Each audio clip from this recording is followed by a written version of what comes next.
Day or night, it's us night. I mentioned during my early 2024 Fnaf timeline, I'd do a theory on how I interpret the Death Order. I 100% believe that the Princess Quest Order in Help Wanted 2 is supposed to be the Death Order. First, in Ultimate Custom Night, Chica/Susie says, "I was the first, I have seen everything," which is pretty explicit, and the Princess Quest Death Order does too. It lights Chica's grave first. So this implies MCI first, the missing child's incident, starting with Susie, and according to Princess Quest, then it's Fritz, or Princess Foxy, then we have Gabriel, Freddy, and Jeremy, Bonnie, Cassidy and Fredbear, then Charlie in the puppet. Now if you follow my channel, you know I personally think that Cassidy is the crying child, which makes the MCI messy.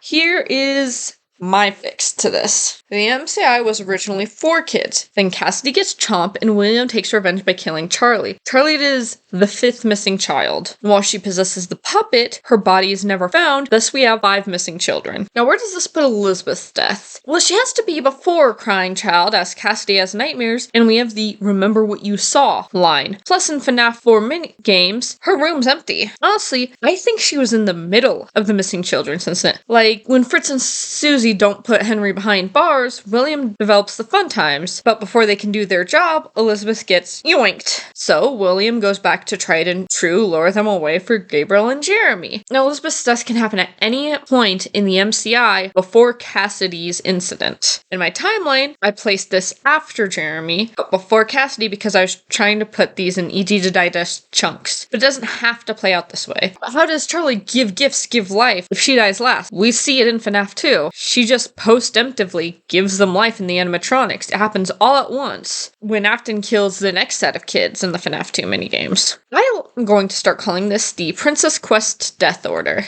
only as it applies to the missing incident kids, Charlie and Cassidy.